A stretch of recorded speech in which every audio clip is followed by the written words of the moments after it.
Hello, hello, hello. Welcome, everyone, to the second ever Densho Day of Remembrance event. I'm going to position myself real quick because I just got on. Alrighty, so welcome again to, like I said, the second ever Day of Remembrance event with Densho. If you are sharing our event through social media, you can use our hashtag #RememberTogether. My name is Varisha Khan. I am the Communications Coordinator at CARE Washington, which is the Council on American-Islamic Relations, the largest civil liberties organization for American Muslims in the country. Just a little bit about myself. As I said, my name is Varisha Khan. I was born in Dallas, Texas, and raised here in the Seattle area. I went to school on the East Side and recently graduated from the University of Washington with my bachelor's degree in journalism and political science. Thank you.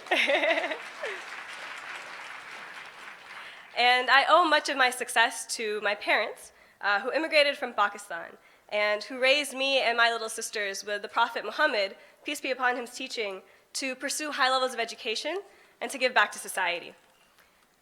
My earliest memory of understanding the importance of giving back and defending civil rights comes from the history of my Japanese American sisters and brothers. I was 10 years old in the 5th grade at Horace Mann Elementary when I was watching a school-wide play put on about Japanese incarceration. And I remember coming home that day and feeling the same way that the characters in the play felt prior to their incarceration. I was raised to love this country. And while I was shocked to learn about Japanese American incarceration, I knew how it felt to also be singled out for who I am. And I felt afraid. So I knelt on my knees, I put my hands up in prayer, and I promised to myself and to God that I would do whatever it would take to make sure that this would never happen again, not to my community or to anyone.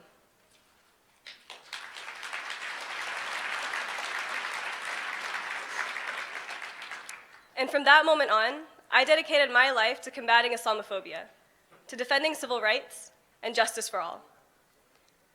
As we look to the state of our country today, from the Muslim ban to the racist wall, to ending DACA, and to increased deportations, I'm reminded of the fears that I had as a 10-year-old and how close we are to seeing them become a reality. So I join you today to say this is our history, our responsibility, and our time to fight back and make sure that history does not repeat itself.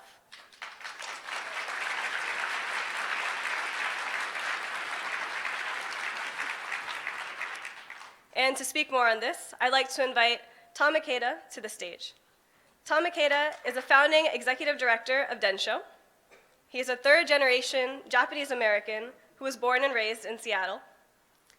One of Tom's delights is the privilege of conducting 250 video-recorded testimonies with Japanese Americans who were incarcerated during World War II. So please give Tom a warm welcome.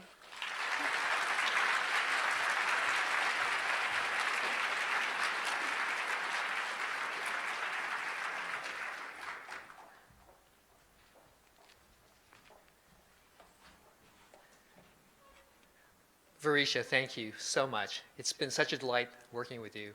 And as I was listening to you, I realized a theme today is going to be thanks and gratitude. You know, when I look out at this audience, I'm thinking, an event like this takes hundreds of hours of preparation, planning. And when we first started, I had this, idea of, how could we bring our communities together? What could we do? And it takes a lot of work. And not only Varisha, but your organization, CARE Washington. We have other organizations who helped us last year that are here again this year. We have the ACLU of Washington, and we'll have Michelle Storm up here later. We have the Seattle Public Libraries. We have the Seattle Children's Theater. We have the Elliott Bay Book Company, the Seattle Center. This year, in particular, the Nisei Veterans Committee and the NVC Foundation, Cairo Northwest, and the CLJCL. All these organizations chipped in. And as I stand here, I have just so much gratitude for what they did. All our friends, because doing an event like this isn't just about planning and getting people here and having a program. It's really connecting and talking about each other and what's going on in the country. And with that, I want to acknowledge some other very, very special guests. We have sort of sprinkled around the room, but especially concentrated in this front area here, Japanese American veterans of World War II. We have Japanese Americans who were incarcerated during World War II. And the interesting story I have, when we first asked the Niseis to attend this event and that we want to acknowledge them, many of them said, well, we're not so interested in just being acknowledged. But I said, well, what we really want to do is connect these communities, the Japanese American community with the Muslim community, and will you come, stand in solidarity with the Muslim community? And with that, they said yes, that was important to them, that they felt, a need to do this. And that sort of speaks to their heart in terms of, it's not so much about them, but if they can help, especially another community that is in need, they're there. And that's the community that I really grew up with. When we talked about the event, we talked about how we can connect communities, and we used a photograph for the event. And it's a photograph that I'm going to read a piece that will explain why we use that photograph, why we have as a keynote speaker Mr. Keezer Khan, and also the theme of our event, our history and our responsibility. So this is a piece I wrote in the Seattle Globalist shortly after I heard this amazing speech by Mr. Khan. And it goes like this. I could feel myself getting choked up as I watched Keezer and Ghazala Khan address the Democratic National Convention last week. And when Mr. Khan, a distinguished man of the Muslim faith, described how his U.S. Army captain's son sacrificed his life to save his men, and how his son represented the best of America, the tears started streaming down my cheeks. What I was thinking at that moment was how Mr. Khan was giving voice to what my grandparents might have thought and said 72 years ago, while being handed the American flag for the death of their eldest son, Staff Sergeant Francis Bacco Kinoshita, who was killed in action while fighting in Italy with the 100th Battalion of the 442nd Regimental Combat Team. I also thought how difficult it must have been for my grandparents to have to accept the flag while on a dusty field in an American concentration camp in Idaho, incarcerated because they were suspected of not being loyal enough to the country their son fought and died for.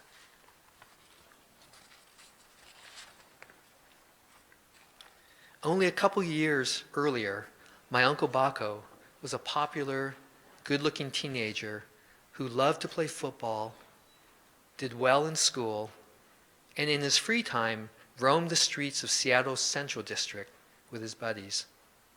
I never had the chance to talk with him, but I'm pretty sure it was painful when the only country he knew, the United States, started seeing him as the enemy. Sure, his parents were from Japan, and Japan attacked Pearl Harbor, but his dad had been in Seattle for 30 years, and his mom had been there for 23. Seattle was their home.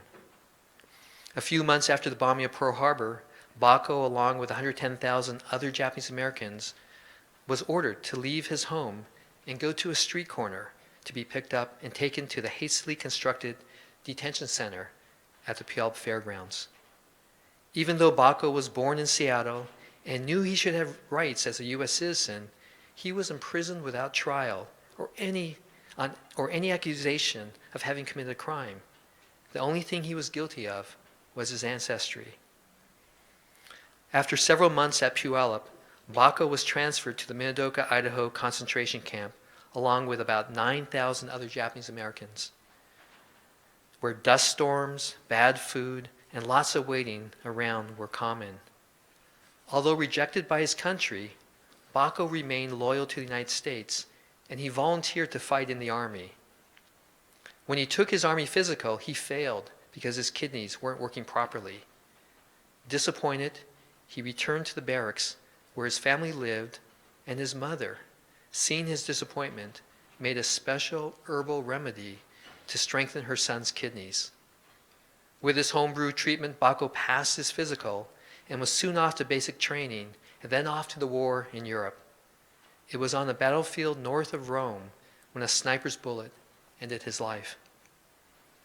I think about my grandparents and the unimaginable pain they must have felt to have lost their treasured son.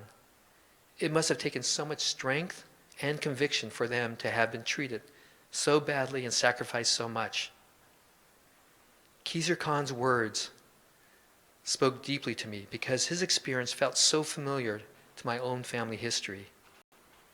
It's a cruel reality to be an immigrant who has sacrificed so much for a life in a country that sees you as the enemy because of your race or religion. I admire the Khans for their brave and earnest words at the Democratic National Convention, in their responses to attacks in its aftermath, and their gracious sharing of their story. I thank them for giving voice to the experience of immigrant parents of military casualties, and I stand with many others in the belief that they and all Gold Star families deserve nothing but respect. Thank you.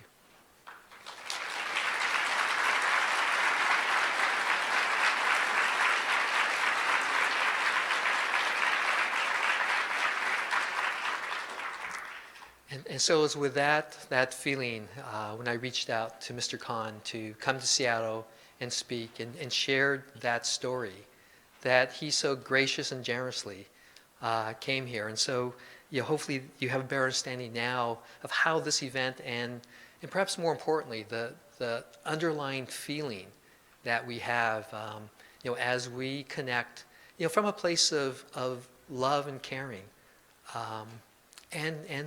and shared suffering. But before we have Mr. Khan come up here speak, we have a special treat. Last year I met Kishibashi, an internationally acclaimed Japanese-American songwriter and musician. And he told me this amazing story, this project that he was going to do where he was going to explore his identity, his roots, by creating songs and music relevant to the Japanese-American experience, oftentimes going to those different places. And so we're going to have a treat where he's going to share some of that, and we're going to start with a short video clip of a trailer of his film.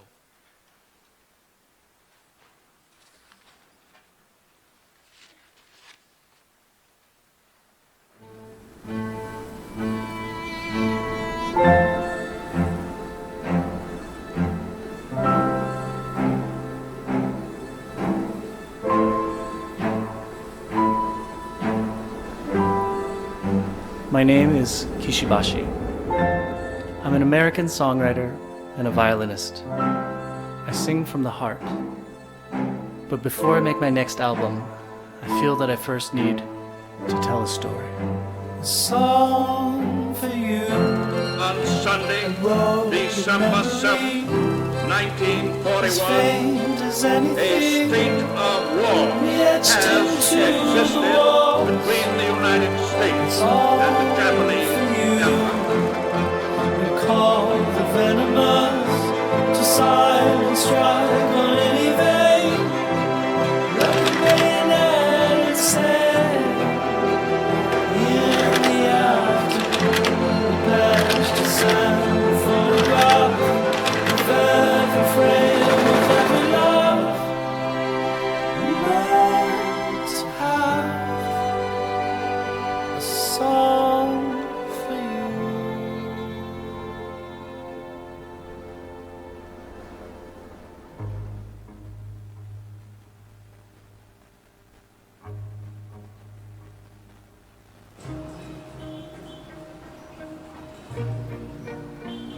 What does it mean to be American?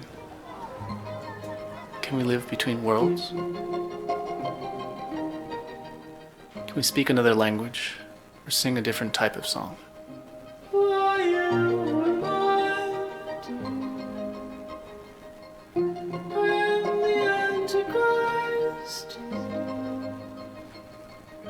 Can we dare to look a little different or have a different type of name? Can we learn to embrace our discolored past?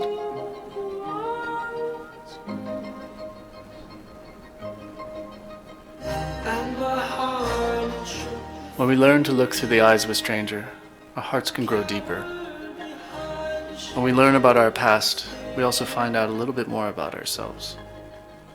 Our ability to give so much, and our tendencies to take it all away. Let it shine under the morning star.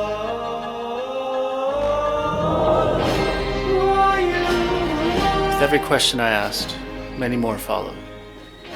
What began as a musical journey has spiraled into a conversation on the complexities of humanity.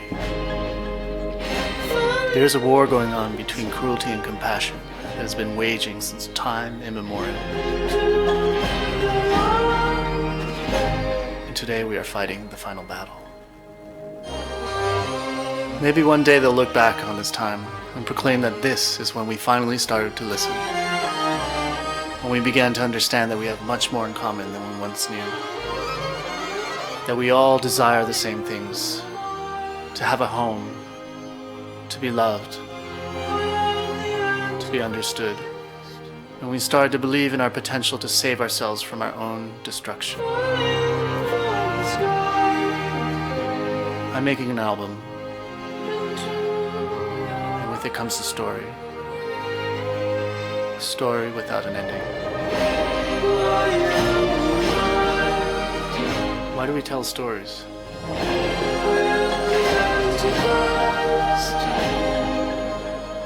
Why do we write songs?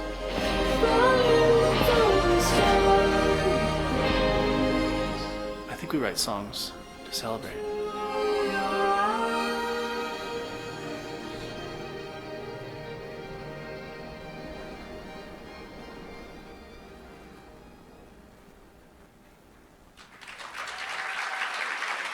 So Kishibashi wa kaba?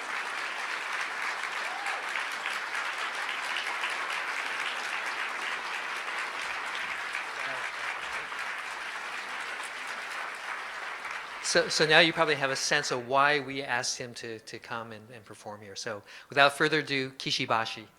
Thanks, Tom.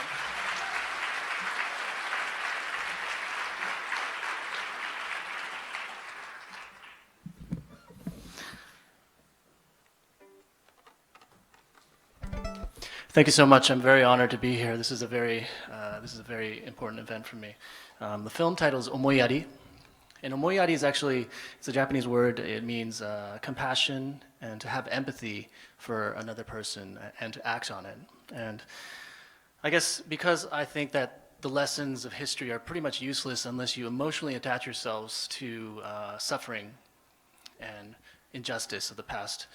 I think for me, cultivating empathy is really the kind of key to combating, the prejudice and discrimination that we have in this world. And for me, my approach is that through art and music, art and music are really grounded in bringing out this kind of emotion. And so I've taken the approach of seeing history through music as a way to really connect ourselves to the past. And let's start with some music.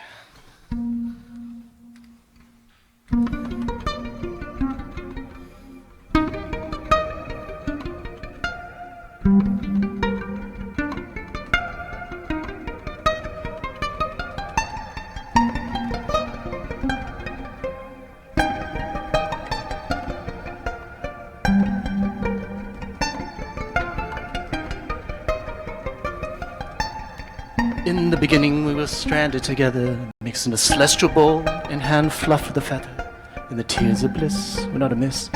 It was a good day. On the second day we created the earth, tickled in irony as we made love upon its girth, and to our delight, the sun gave us the stars. The critical came was a miracle of light, descended from the rift in the dark star of night. My veins pulsed butter as it illuminated light. On the fourth day, we felt compelled to whistle, for how could we call the lovebirds to nestle and keep us company in this world new and fresh? Today I paint to life the portrait of the sacred friend, the perfect wife, in synesthesia. Together we will fill the world with colored wine, but the story nears the present time of restlessness and wake up calls. Wake up.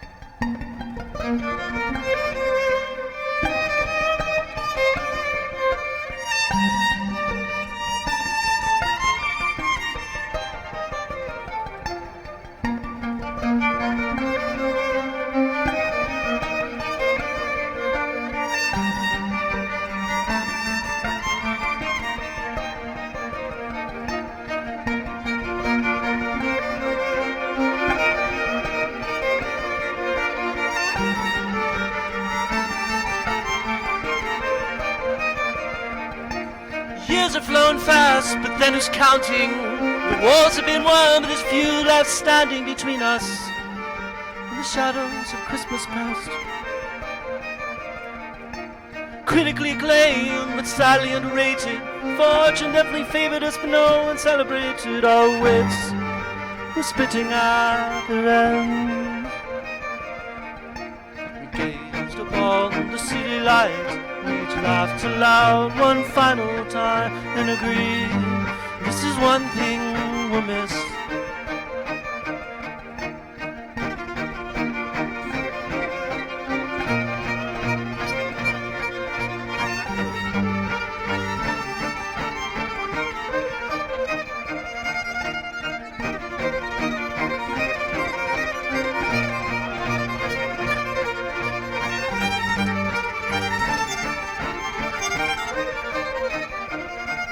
As we gazed upon the city lights, we each laughed aloud one final time and agreed, this is one thing we'll miss.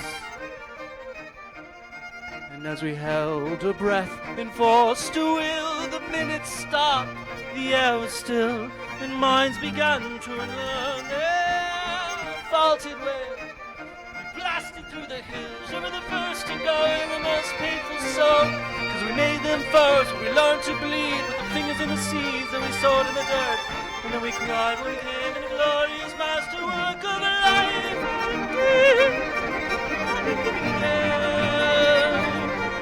We ignored the pleas of the forest and the seas as we scorched the earth with our tears.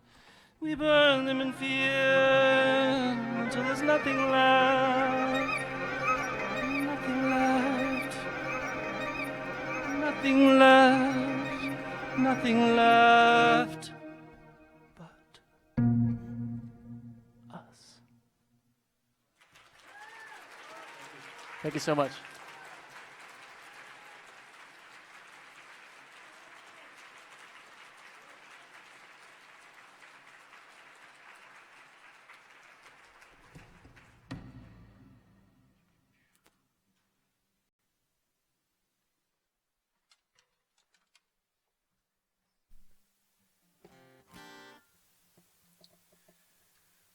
So I get to play acoustic guitar, which is fun. So I guess the introduction that Tom gave was very, kind of explained the film. I'm improvising at these various locations of what will become the soundtrack of that, of whatever I want to talk about, whatever I think is important to me and to the film. And so one aspect of the film that I'm covering is biculturalism. And I think that was largely suppressed, you know, in an effort to be more American, to assimilate. And this is more important than ever now because I think, you know, the new all-American look is really being challenged now. It's a time when we should be able to look different, like from another country. We should be able to be born in another country and still like living in America. We could speak another language, worship another religion, and still be 100% American without, any kind of challenging.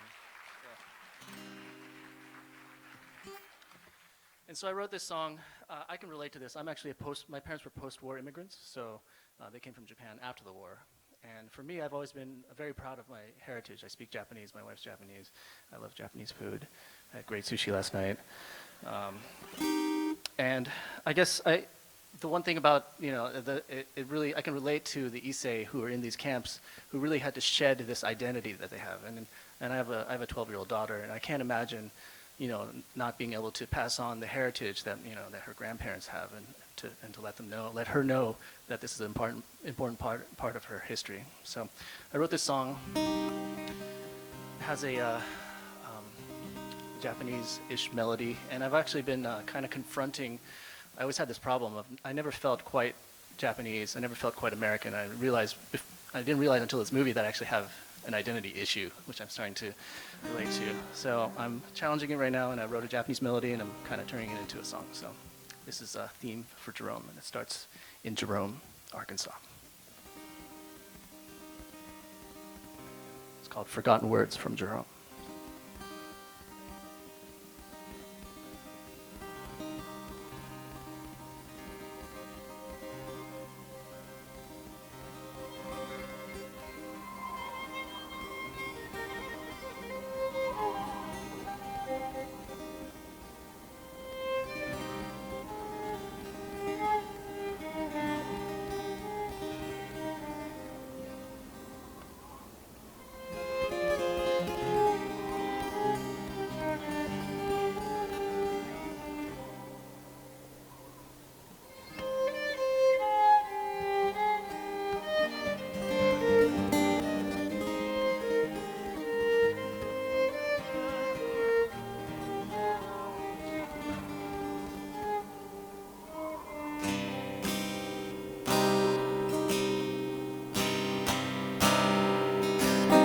After today, you speak the new. Every word you are from the comfort of my hand. And after all, we fight the war with enemies unseen. Here we are in Jerome. Da, da, da, da, da. Da, da, da, da, da. Da, da, da, da, da, da, da, da.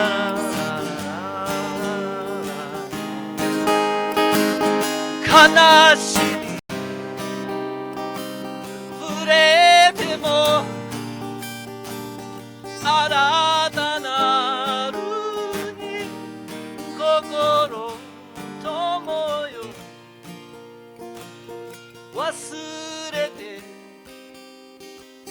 These words today. How many times I'd smile if you remember me with this song.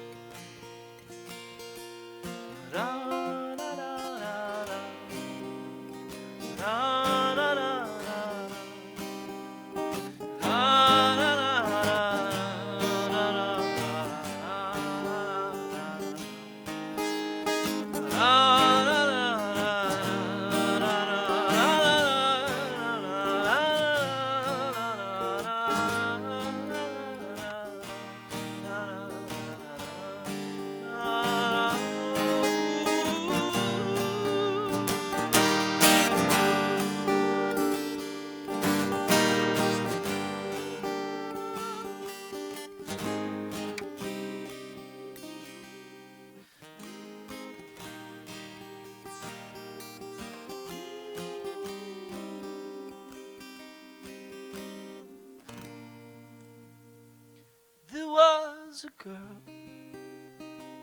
she fell in love,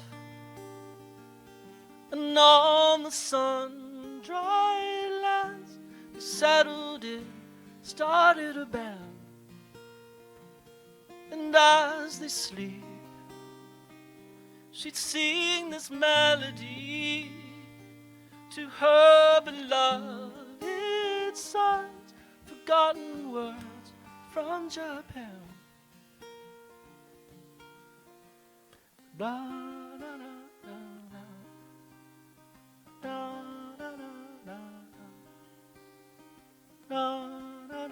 da, da, da, da, da, da, da.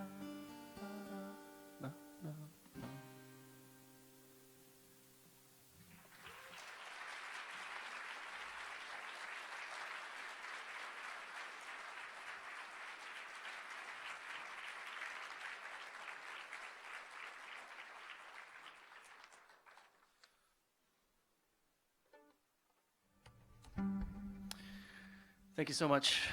Just one more song. I really want to thank Tom, Densho, and everybody for inviting, including music, actually, in an event like this. I think it's really important. Music is, it brings people together. It makes it fun. And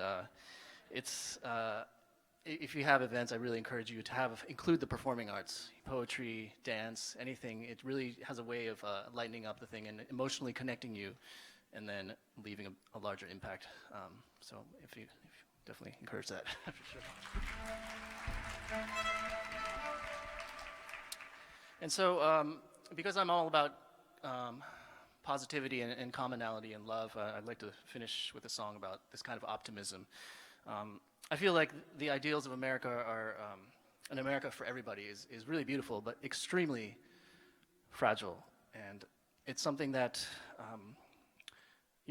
obviously this divisiveness that is really kind of gets in between us. We should really, at times, if you can, replace the anger with compassion and understanding, and because ultimately, we are the same people. And I think with that message, I'd like to sing a very positive song about optimism. I believe we're headed in the right direction. Once you get over this hump. But I think. I feel great. I'm very happy to be American and living in this country and to be sharing this message with you. So thank you. Love you.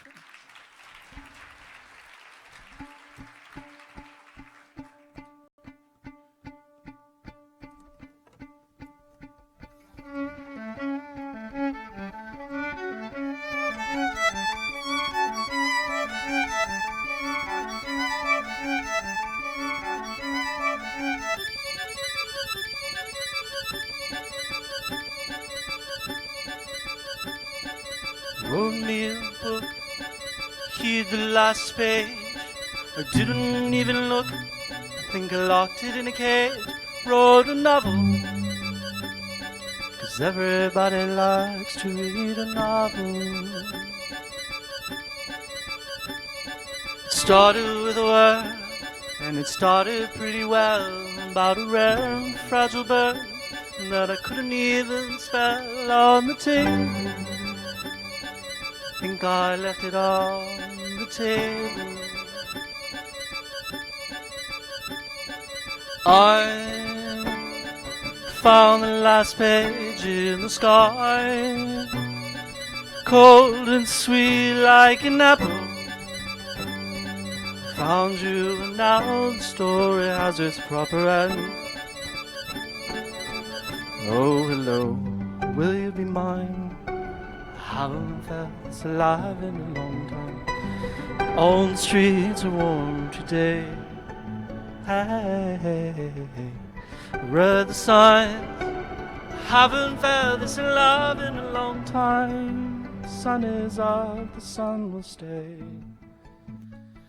All for the new day.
will you be mine?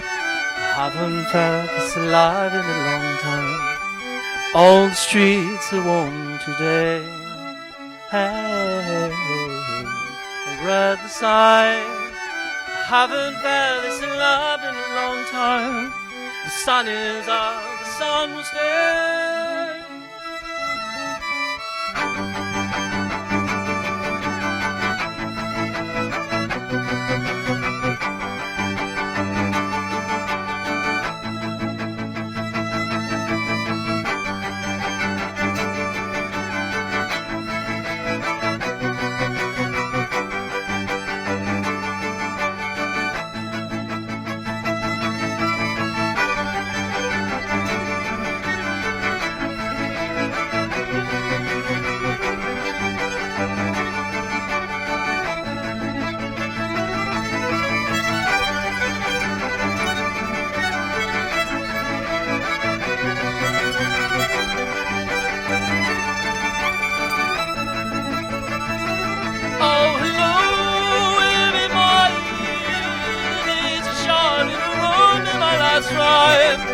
All the streets are warm today. Read the sign, haven't been as long time.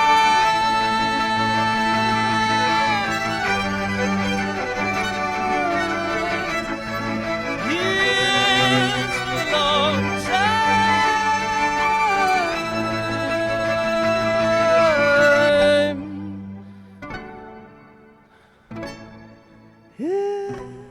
It's been a long time.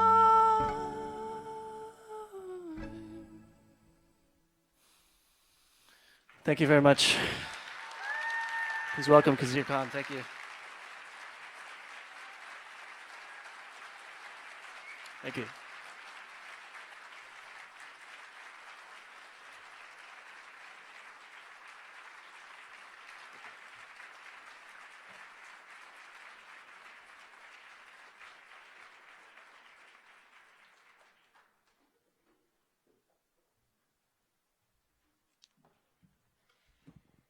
Thank you so much, Kishibashi, for capturing our history and giving us optimism for the future through music and with powerful emotion.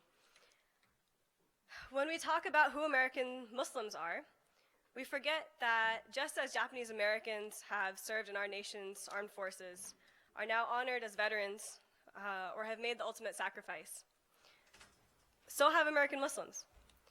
And of course, let's not forget Japanese American Muslims.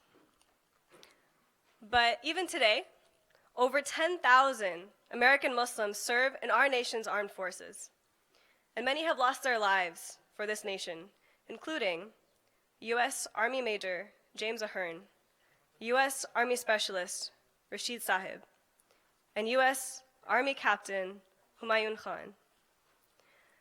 His mother and father, Ghazala and Khizr Khan, have spoken about his life, the loss of their beloved son, and the role of American Muslims in the fabric of our nation. And I had the honor and pleasure of actually witnessing Mr. and Mrs. Khan speak at the Democratic National Convention when I was a delegate there. And I felt so much pride to not only hear them raise the concern of our American values and remind us of our shared American values, but I was also proud to share a last name with them, which many of you may not know is actually a very common last name. So Khizr Khan was born in Pakistan. He attended Punjab University and University Law School. He attended Harvard Law School for his LLM degree and was licensed to practice law in 1974. He is licensed to practice law in New York and the Federal District Courts of New York. He is a member of the American Bar Association and the New York State Bar Association, and he specializes in commercial civil litigation, electronic discovery, and HIPAA compliance. During the 2016 presidential race, Khizr and Ghazala Khan gave an impassioned speech at the 2016 Democratic National Convention. Khizr criticized Donald Trump, who is now our president, famously asking him, quote, "Let me ask you, have you even read the United States Constitution?" I will gladly lend you my copy. And with that, please give a warm welcome to Khizr Khan.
Good evening. Honorable guests, I normally do not speak from paper. I speak from heart. But today, the sacredness of your presence, the sacredness of this day of remembrance, and the sacredness of lake of presence of those who gave all, who did not come home, requires that I speak precisely. I pay tribute precisely. So bear with me if you find me reading from my written words. It's only proper for this sacred moment that I express my sentiments. I pay tribute to those who are sitting among us with accurate words. I am honored and I'm grateful to be standing here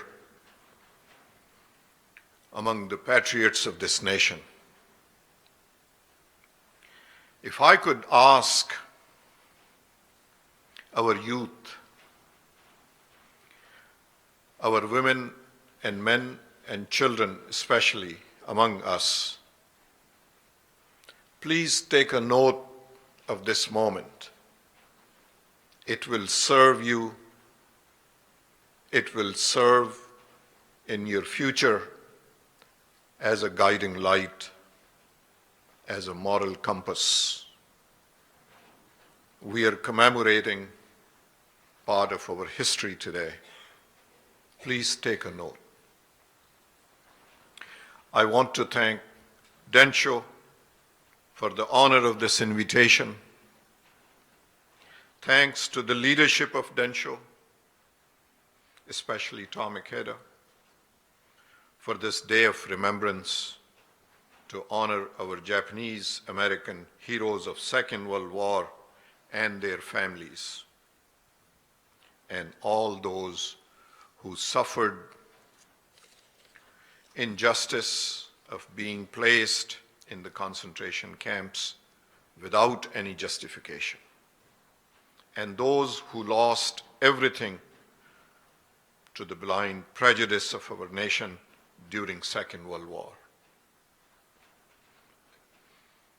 Standing among you, and because of your sacrifices and courage, I say, never again, never again.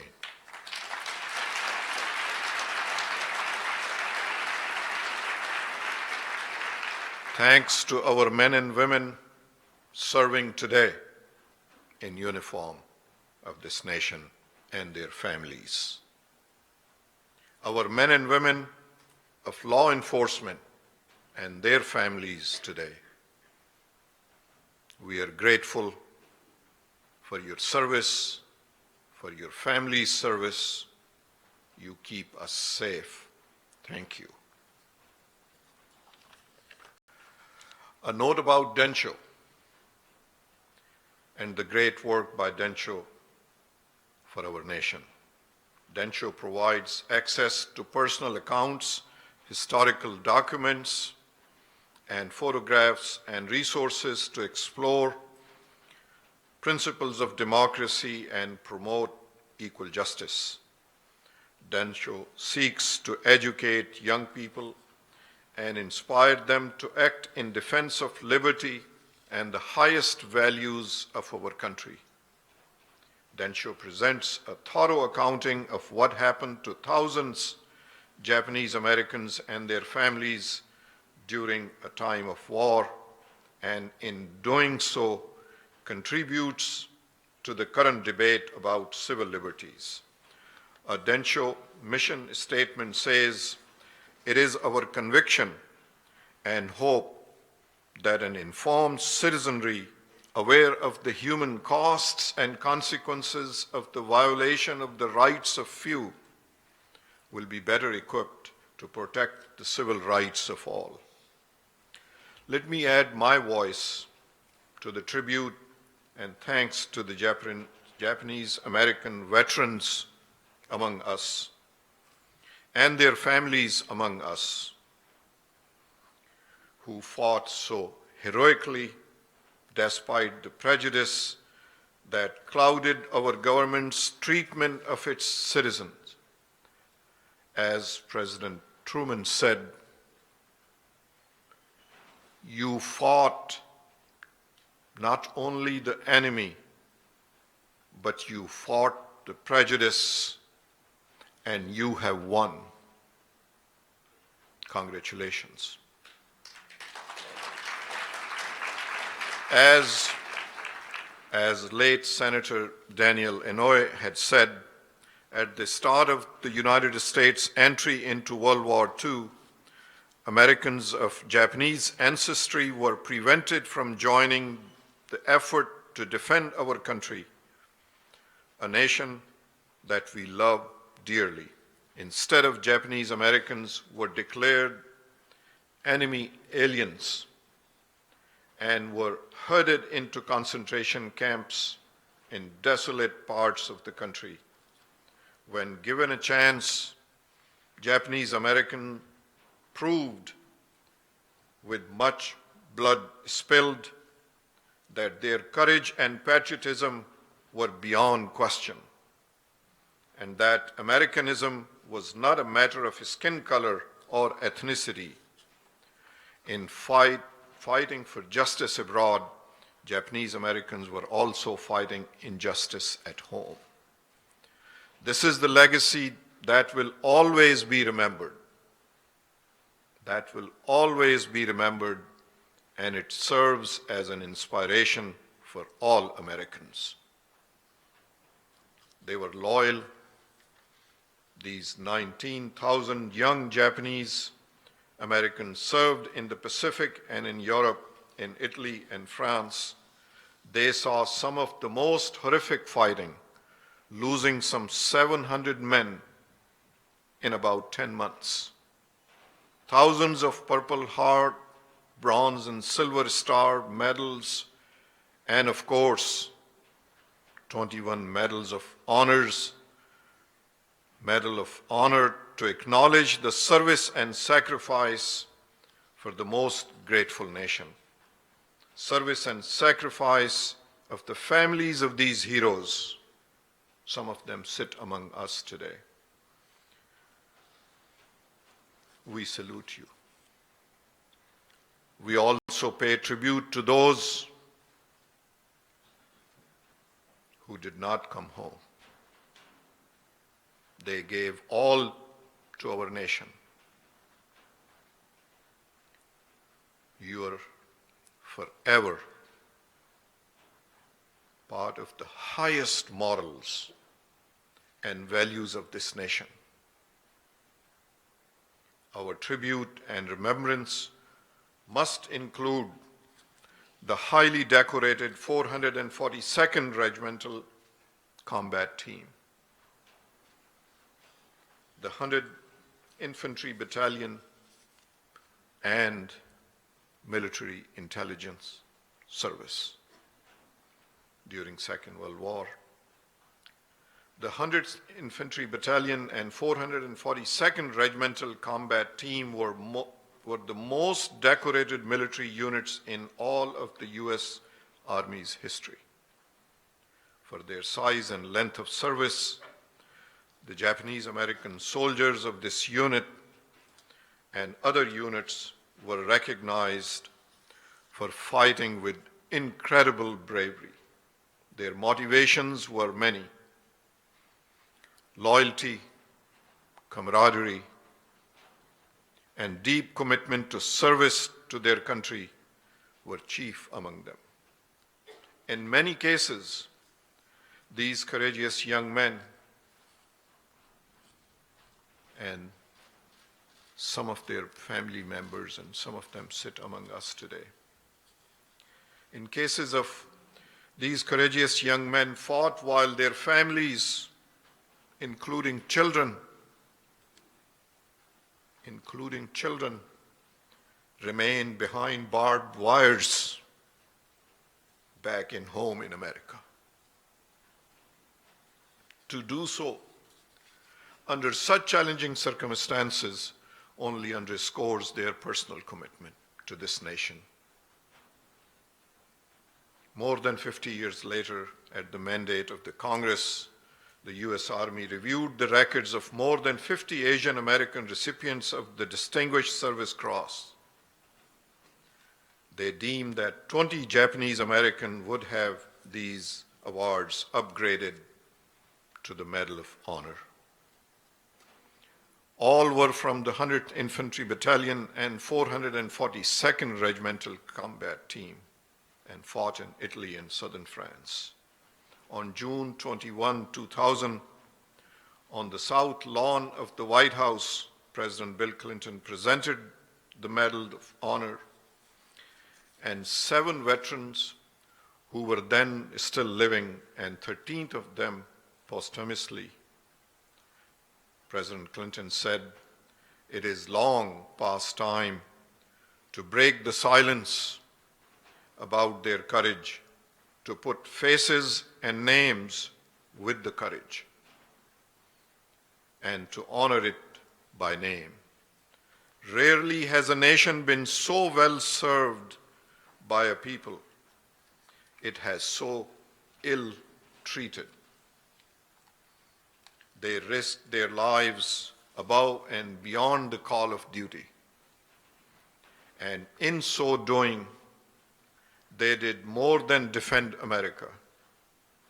In the face of painful prejudice, they helped to define America at its best." Thank you.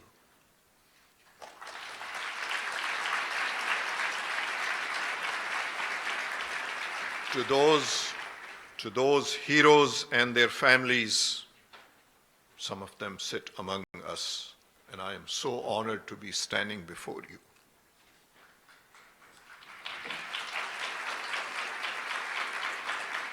To those heroes and families, I say, please know, when all is said and done, and the accounts are tallied, with all given and taken is listed and accounted, please know, your account is in eternal surplus. It's an eternal surplus. You have given not only your best, you have given your all, and then some more. Thank you.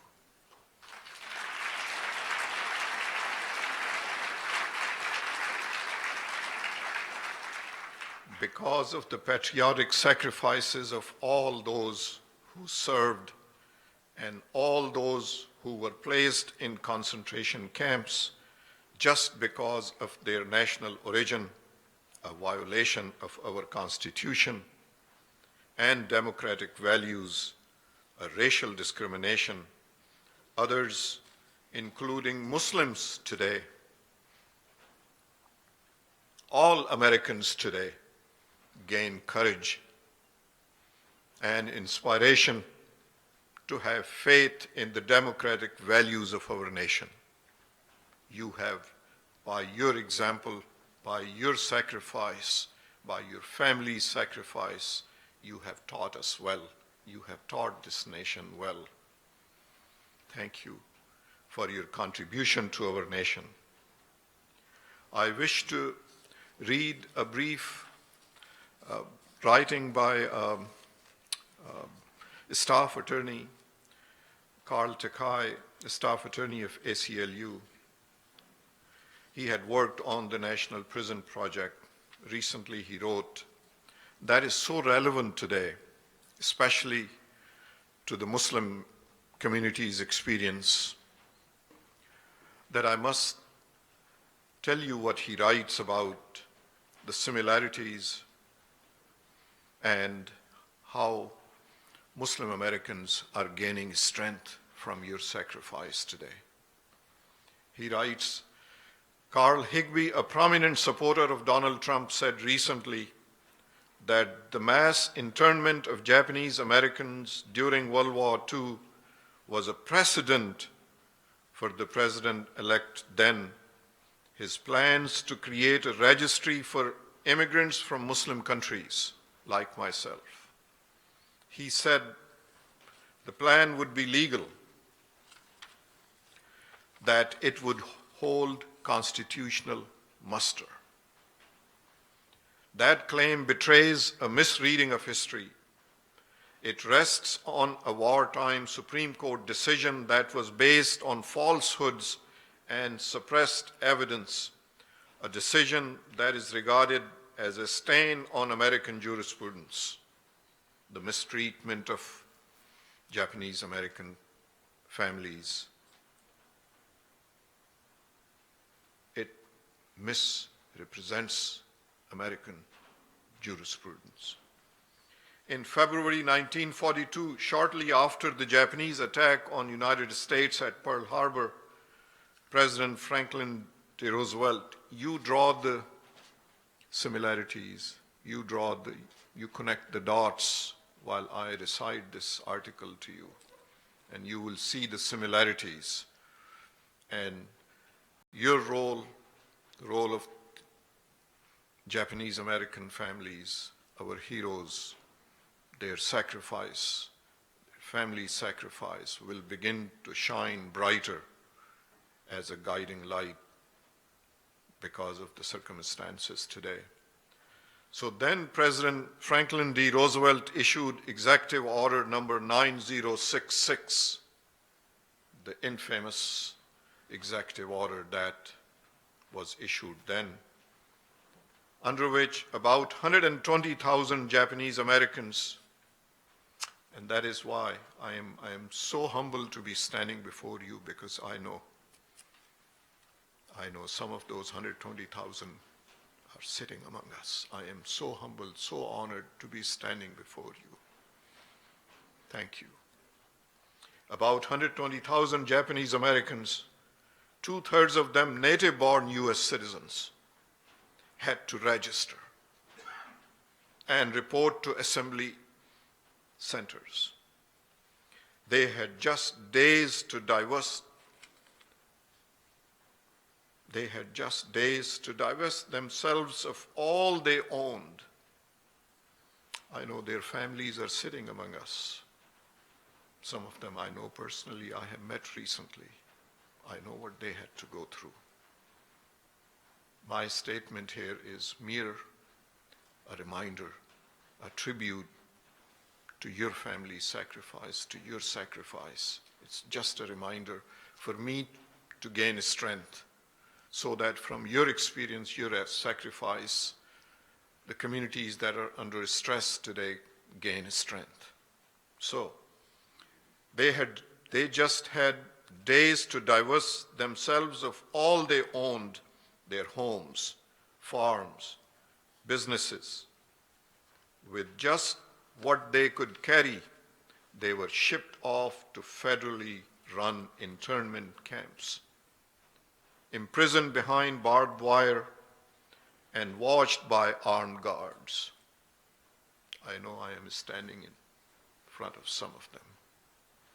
I am in awe of your courage, your patriotism, and your sacrifice. The writer says, my grandmother, Betty Takai, was one of them. She was incarcerated in Colorado, while her husband, Koichi Takai, fought in an artillery unit of the United States Army in Europe. Look at the patriotism. Look at the height of sacrifice. The family is incarcerated. The man is fighting for the United States. Betty was from a small town in Sacramento River Delta Koichi was from Santa Cruz. In the Bay Area, and that is why I wanted our young folks to take a note of this historical moment in history, historical moment that has become a guiding light for us. In the Bay Area, 23-year-old Fred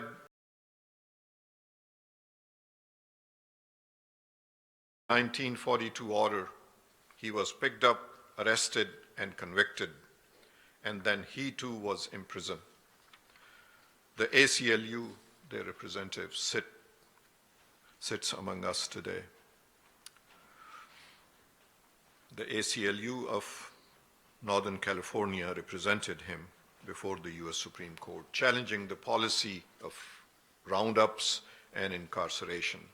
In 1944, after D-Day, but before the war was over, Korematsu lost in Supreme Court. Here is the story behind this saga. It was not a unanimous decision. In one dissent, Justice Frank Murphy wrote, "Racial discrimination in any form and in any degree has no justifiable part whatsoever in our democratic way of life." Justice Robert Jackson wrote that the court should not affirm the military order because the principle then lies about like a loaded weapon ready for the hand of any authority that can bring forward a plausible claim of an urgent need. Decades later, Aiko Yoshinaga, a researcher for a congressional commission appointed to consider legislative redress for victims of the wartime incarceration, who had herself been rounded up as a teenager, found a curious document in the National Archive. Look at the unfairness that was inflicted because of that document, because that document became the justification for issuance of the executive order. In Korematsu's Supreme Court case, government lawyers had submitted a report by Lieutenant General DeWitt and quoted from it in their oral arguments to justify the executive order. They won in large part because of this report, which claimed that the imprisonment of Japanese Americans was a military necessity because there was no time for government officials to determine who was loyal and who might be a security threat. DeWitt's racist reviews were widely known. Speaking of American-born Japanese Americans, he had said, "It makes no difference whether he is an American citizen or not." But this report offered a plausible justification for Roosevelt's policy, and it carried the day. What Yoshinaga found was an earlier draft of DeWitt's report, which said that anyone of Japanese ancestry in the US had to be rounded up simply because Japanese racial characteristics made it impossible to distinguish. Had this original report been submitted to the court, it's likely the justices would have realized that racism, not time pressure, was the true motivation for the discriminate roundup. Instead, almost all copies of the original were destroyed. It was purposefully kept out of the record, along with intelligence reports showing that Japanese Americans posed no credible threat to the United States.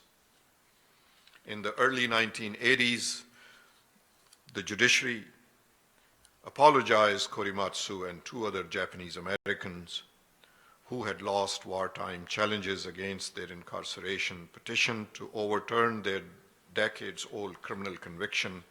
They succeeded using a legal procedure called coram nobis, the equivalent of the judiciary admitting a serious mistake.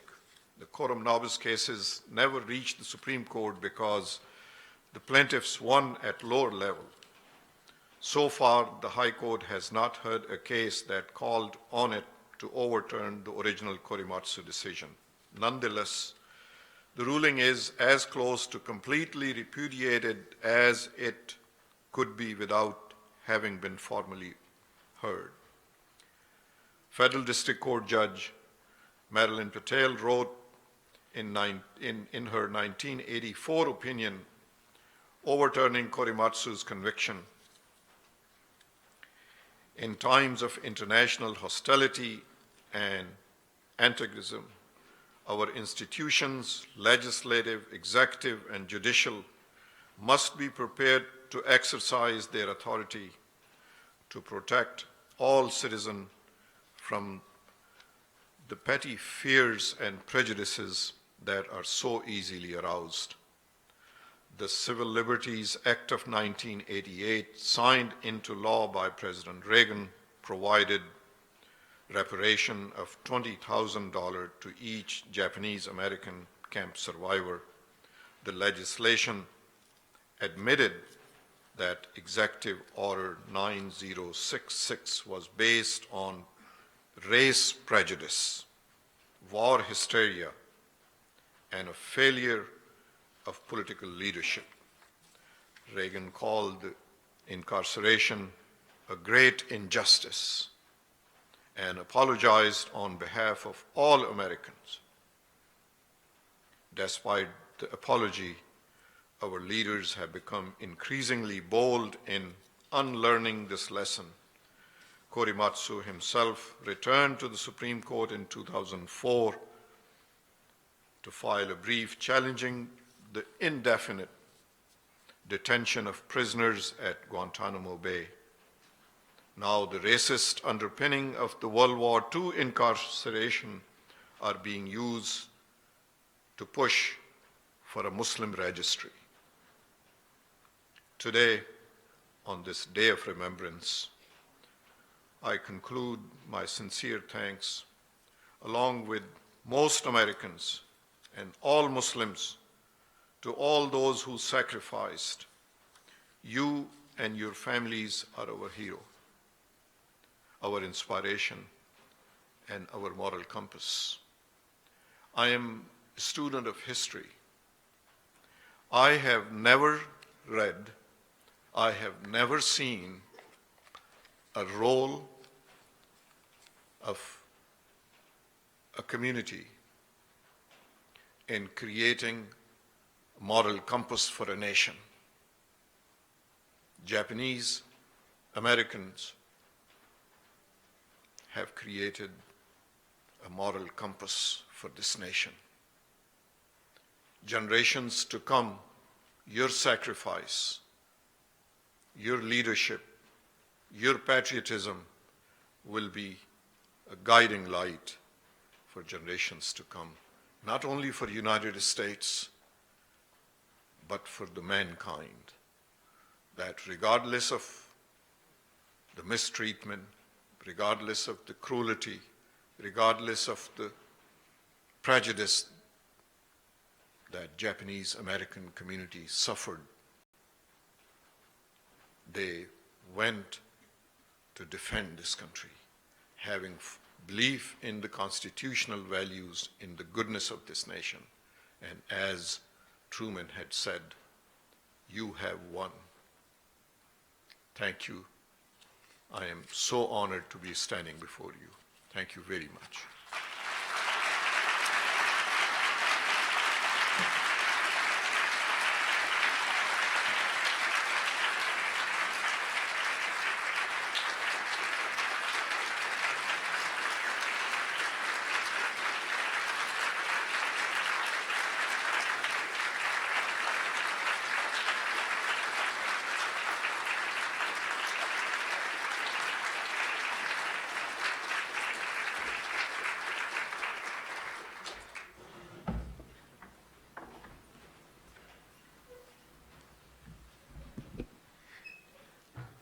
So we're going to have a short 10-minute Q&A with Michelle Storm, Kizir-Khan and me. But I just want to give you perspective of what you just heard. When I asked Mr. Khan to speak, I left it pretty much open for him to say whatever he wanted.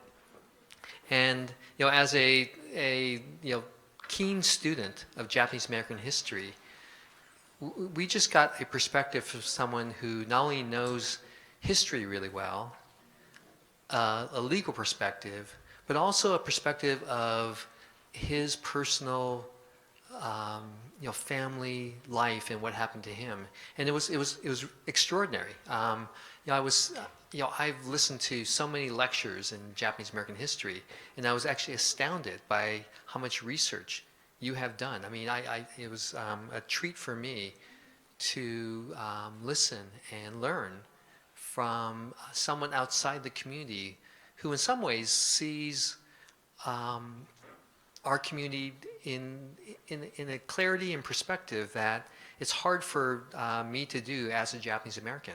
And so thank you, Mr. Khan, so much for the time and effort that you put into the research, the thought, and the feelings. So again, thank you so much.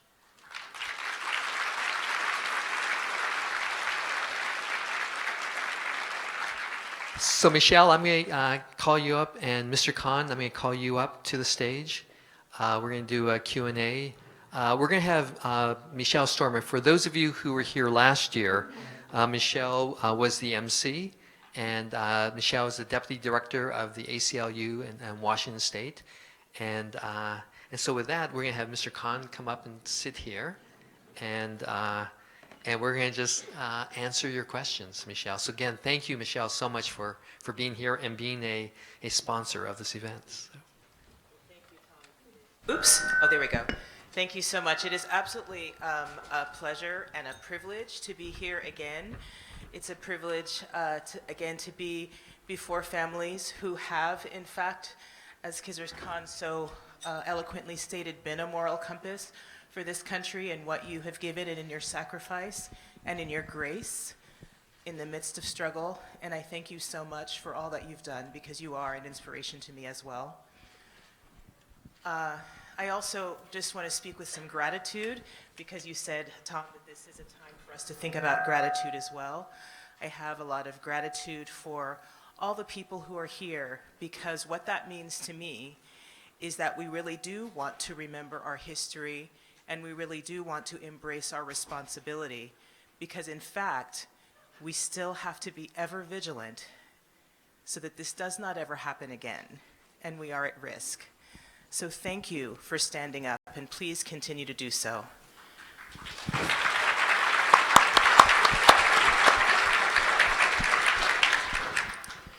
So to both of you who are here, you both have had the experience of loss and sacrifice of family members who served in the military and gave the ultimate sacrifice, when at the same time in the broader community, the communities that you're a part of have been reviled and discriminated against.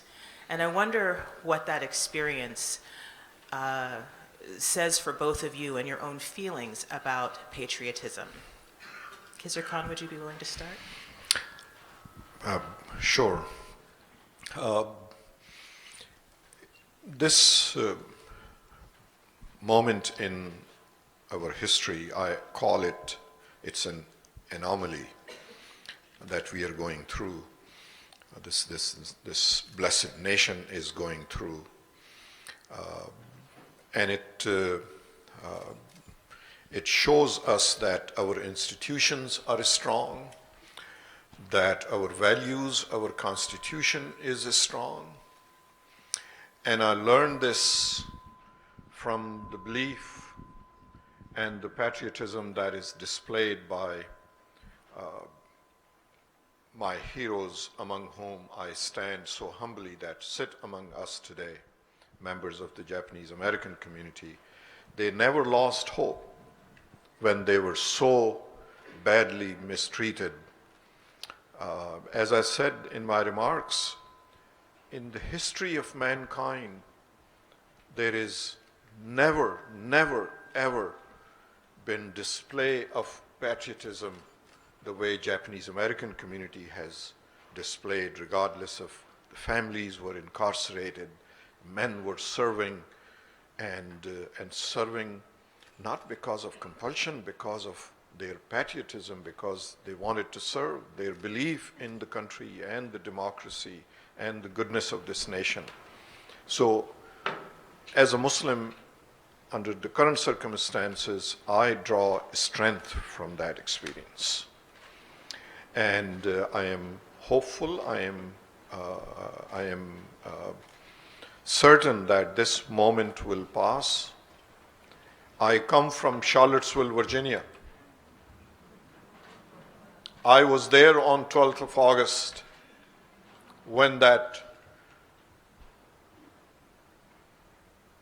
torch, ugly slogans, and the display of hate and display of division was on the streets of Charlottesville. I saw with my own eyes. But 2 days later, Charlottesville decided that that is not America, that is not American value. They gathered their children, families. Media did not know this, and that's why it was not publicized so much. They all came, thousands of them came on a street. Children in tow, candles, songs. We walked on the same streets, went to the University of Virginia's sacred grounds, came back to show our children that is real America. That is true America. That display, that momentary anomaly on the streets of Charlottesville is not America at all. It is that. And then look what happened thereafter. First time in the history of United States, Charlottesville has elected an African American woman as a mayor of Charlottesville.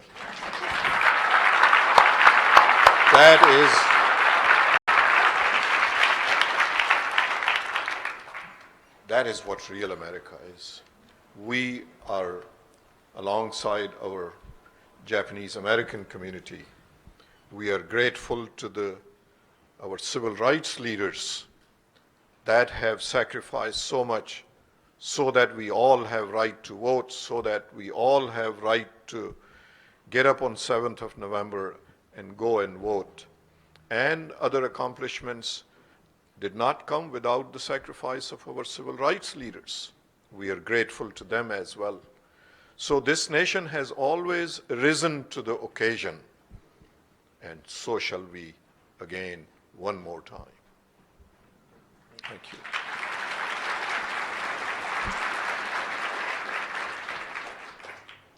Yesterday, when Mr. Khan came in from the airport, I brought him to my parents' house to meet my parents, and in particular, I wanted him to meet my mother, whose brother was killed in action during World War II.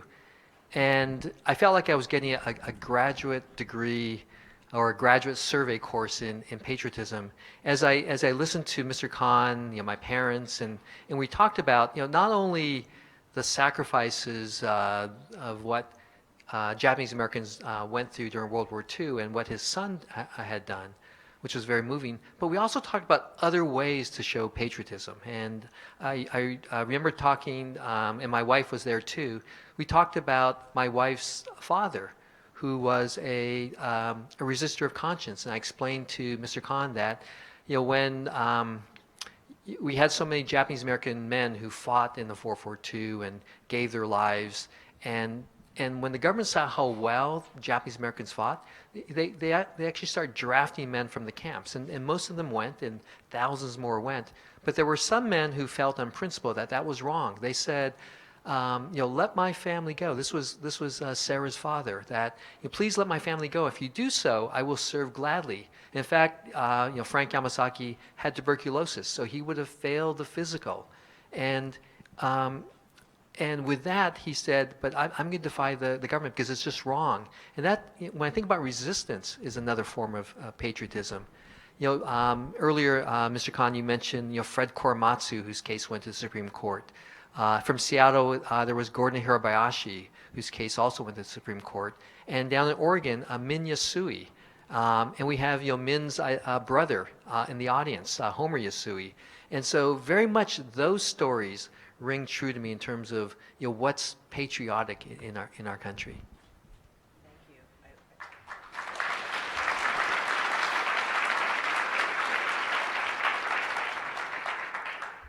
I love that you called out both service and resistance. At the ACLU, we like to say that dissent is patriotic, and it is, right? All of those things. And that's constitutional as well.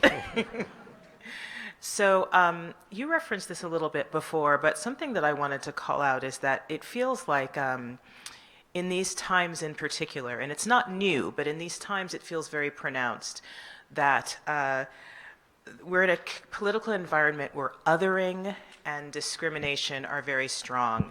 And so when you make someone an other and maybe not the same type of human as you, it becomes easier to do something bad to them. So we have the historical treatment of Japanese Americans. We have what we see happening now toward Muslims, but also the othering and the discrimination are toward Native Americans, African Americans, Asian Americans, lesbian, gay, and transgender people, and all of these are so strong. And then we have also within these different communities sometimes fear and horizontal oppression and discrimination. And so one of the things that I wonder if you have thoughts about is how we can come together across these perceived differences to stand up for inclusion and for justice for everyone. Either of you can start. Well, I get this question asked. Last year, I spoke to 176 communities throughout the nation, throughout the country. At the end of literally every conversation was this question: where do we go from here now? What do we do now? And my answer then used to be, we changed after 7th of November 2017. Prior to then, it used to be, let's come together. Let's reaffirm our faith in our constitutional values that treats us all equal, regardless of our gender preference, religion, our ethnicity. We are all equal citizens of this nation with equal dignity in the eyes of our Constitution, in the eyes of our rule of law.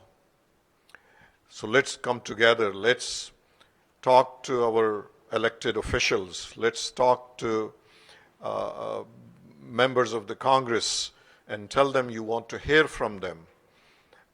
And you want to hear from them, address your concerns.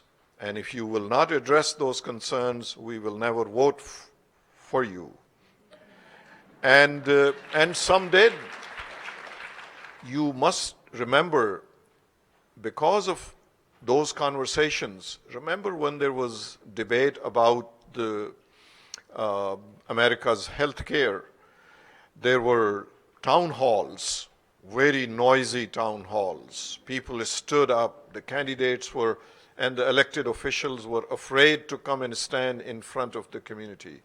So you saw the result that repealing the health care was delayed and remains unsuccessful. It remains in jeopardy. But so speaking to your elected officials is absolutely necessary. Having voice, making a group of concerned citizens in communities.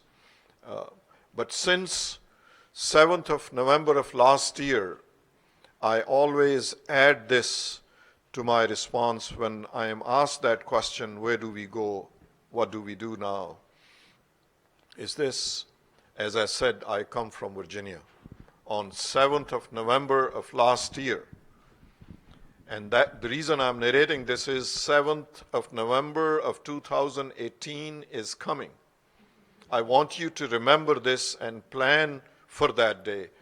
2017, 7th of November, the Virginians decided we will take our destiny back control of it back from Washington. They elected those who were addressing their concerns.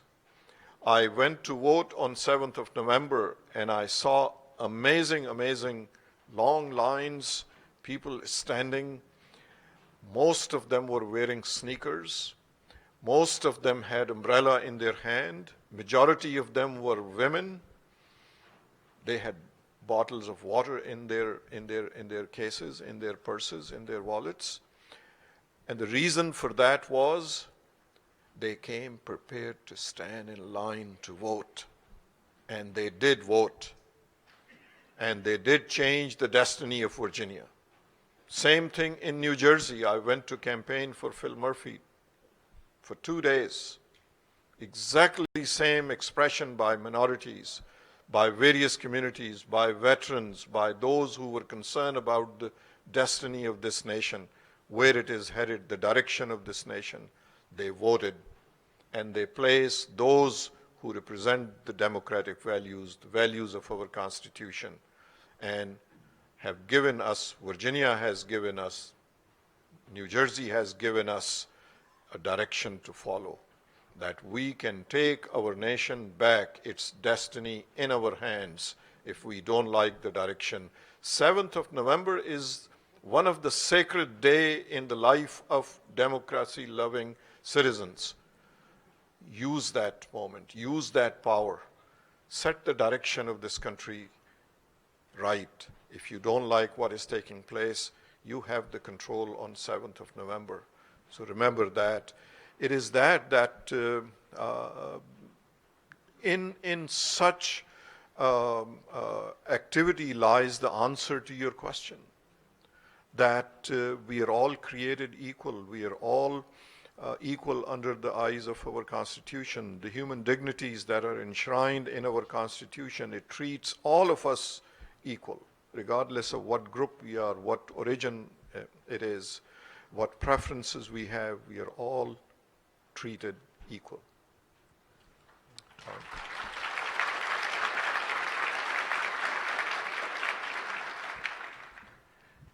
Yeah, Michelle, in your question you asked a little bit about the othering of communities and why aren't we working more together. So yeah, I was just thinking about who we are on the stage, an African American woman, a Pakistani immigrant from the Muslim faith, a naturalized citizen, a Japanese American male, and you would think a common allyship naturally.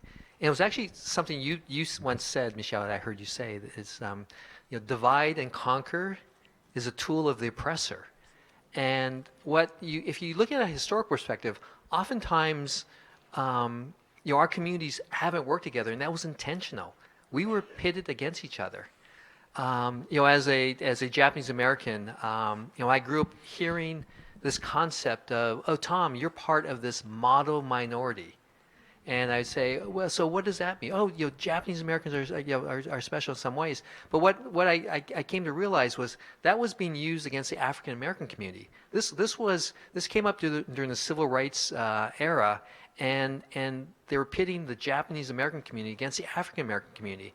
Telling the African American community, oh, you need to just be like the Japanese Americans in terms of this or that.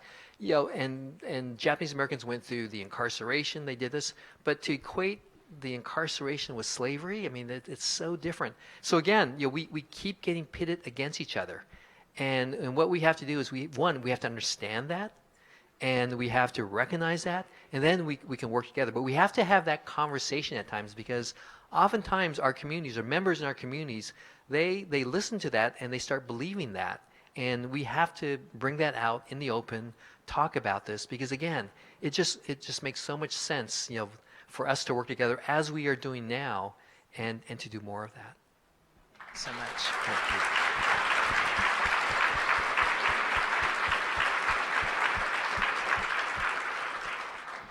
That's exactly right, what both of you say. And it really is incumbent upon all of us to work together and to learn more about each other and to dispel those notions and myths that we may have been taught. Because in fact, under the Constitution, we all should be treated equally. It doesn't always happen, but that's what we have to continue to fight for. I think as we finish up this portion, I would like to give you both a last opportunity to share whatever thoughts you might have for all of these wonderful people who are here or who might hear this later. How can people stay engaged? And also, although you've spoken to it a little bit before, how do you stay inspired in difficult times to stay the course for equity, for acceptance, for inclusion? So, if you will. Well, I gain strength just by being with this full realization where I am, among whom I am standing. That source of inspiration for me. It shall remain for generations to come, inspiration. I come from humble background. Twice in my life I have lived under martial law, where I had to go to the martial law administrator to get a stamp on my ration card to get a bag of rice or bag of sugar. Without the permission, more than 4 people could not assemble or talk. Newspapers were shut down because they were publishing something that the dear leader, that the martial law administrator, the dictator did not like. The fake media was not allowed. These tendencies, the judges are bad. I will appoint all the judges. Throw the rest of the Supreme Court and all the judges out. I have lived under those circumstances twice under martial law. I know how it feels to be dehumanized.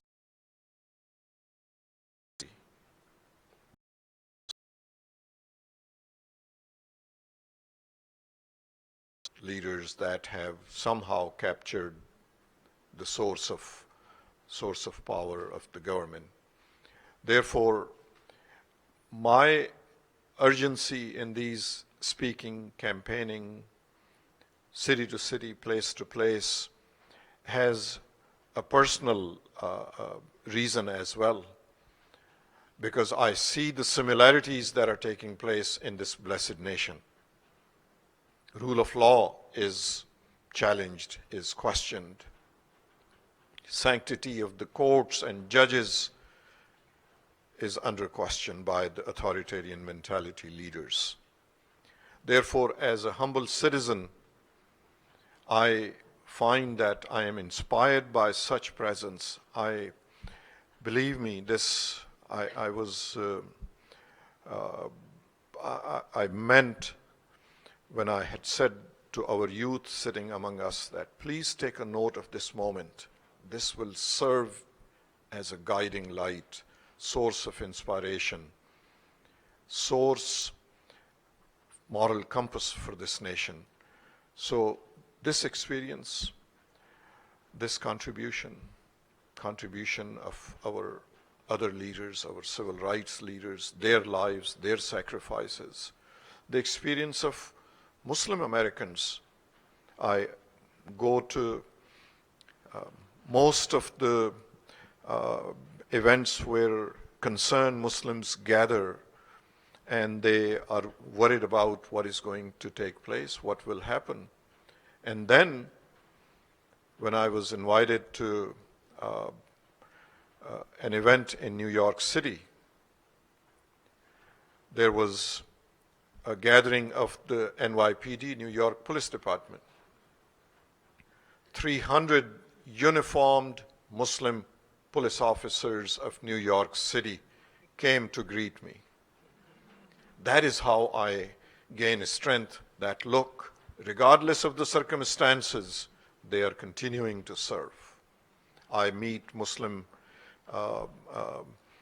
personnel that is serving in the armed forces, in the law enforcement of this country. Every morning they put the uniform and they go and they serve. So it is from that I gain strength, and I remain hopeful that this momentary bump, momentary anomaly will not last too long, and our nation will be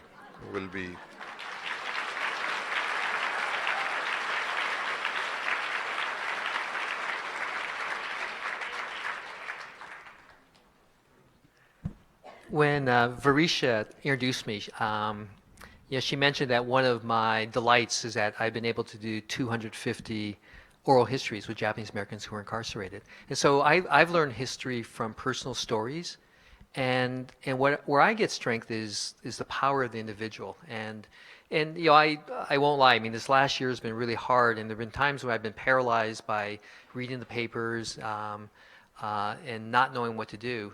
But then I thought about the individual stories, and I've interviewed, several people here.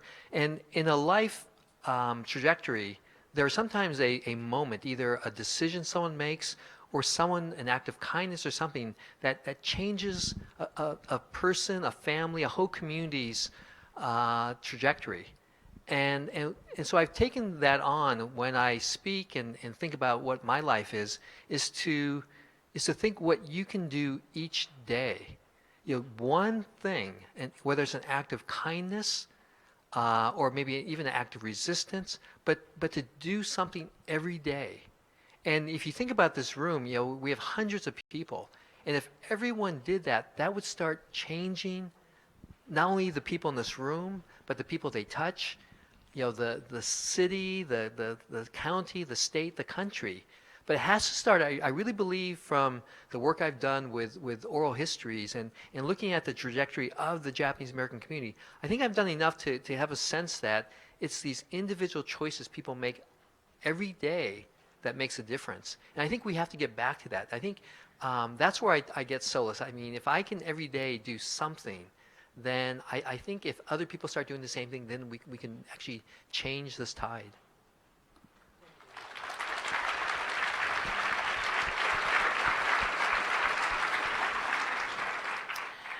I really love what both of you shared, and Mr. Khan, your experience in living under martial law and what you have learned from that and overcome.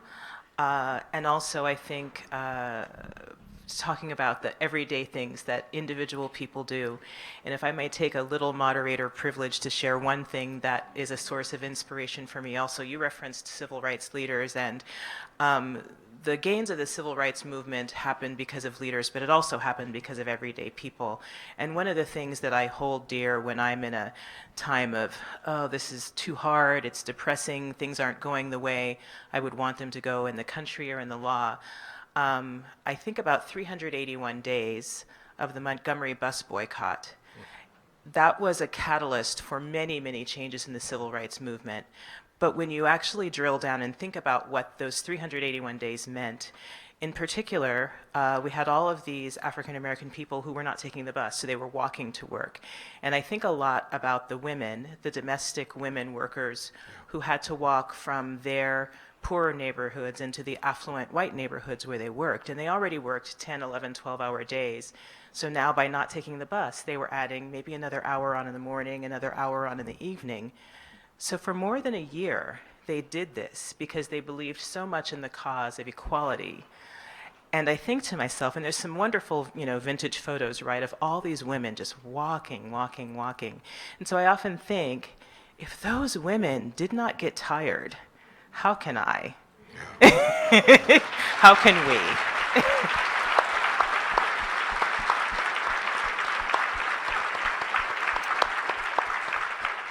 So I thank you both so much for this opportunity for our question and answer. And I think we're going to turn it back over to our beautiful MC here shortly. All right. Thank you so much. Thank you.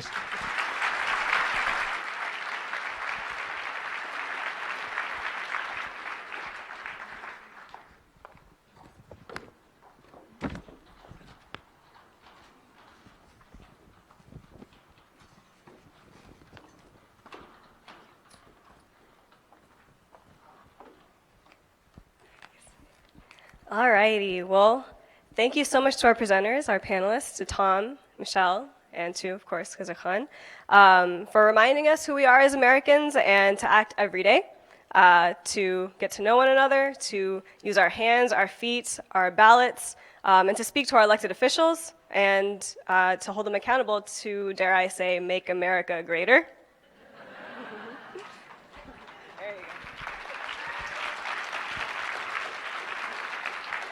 So at this time, I know we're running a little bit behind, but we want to show you one last thing. We have a video that we're going to close with today that ties together today's themes. The video is produced by Quinn Brown and features Troy Osaki, a Filipino Japanese-American writer and performer. Those of you who were here last year may remember he was one of our featured performers. And though he cannot be here in person today, we're happy to welcome him back via video. So may we present to you Japantown on the Travel Ban. In this piece, Troy reflects on his family's internment during World War II and stands in solidarity with Muslims targeted by the current immigration policy.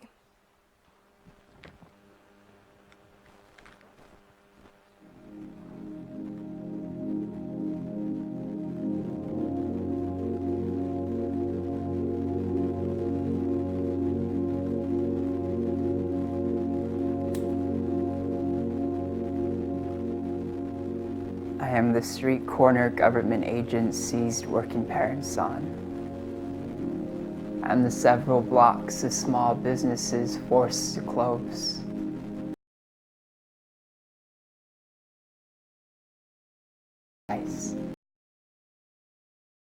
Baptist chair. Miss Nishimura tailoring a pair of suit pants next door. I am familiar with how paranoia can panic a nation, can broadcast wartime propaganda as public policy. I will not accept an apology for mass incarceration from an office proceeding to ban religious beliefs from land which does not belong to us. I do not believe in profiling faith for my protection, the way I do not believe in detecting heritage as a danger to nationally confiscate the owner like Port who practices daily prayers. Steelhead hammer, the tool for each person who has disappeared. No ban or wall or border can keep this empire from collapsing. I offer all of what I am forged in to defend Muslim neighbors, my elders, who immigrate. Lifetime this country cannot conquer is given a name. I promise the people united will never be defeated.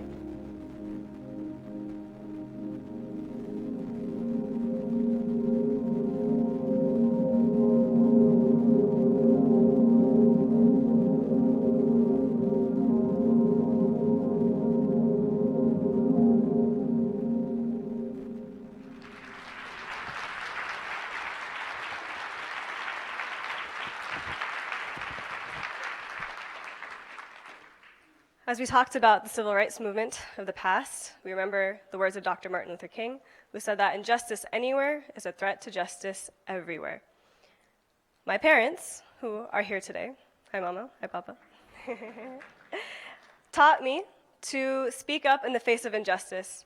And even when it seems like the battle is long and there's no clear end in sight, they raised me to always remember the Quran, which says that within every hardship, there is ease. Much of what we've talked about today is upsetting, and the need to fight is why we are here. But to also take away inspiration, to uplift each other, is why we are here. Because the road will be long and hard, and we are only as strong as we are working together. We look to each other in these times for ease, so take a moment before you leave today to introduce yourself to someone new. They are your sisters and they are your brothers in this fight, and you are theirs. I'd like to thank Densho for putting on today's event, and to all the organizers and to all the sponsors. I'd like to thank all of you in the audience today for coming out and attending, specifically to our veterans of war, our veterans of incarceration, and our veterans of injustice. I'd like to thank our present-day active duty service members and of our military, and of our present servicemen and women of justice. And I'd like to thank our future leaders, our future heroes, our future elected officials, and hopefully someone in this room, our future President of the United States of America.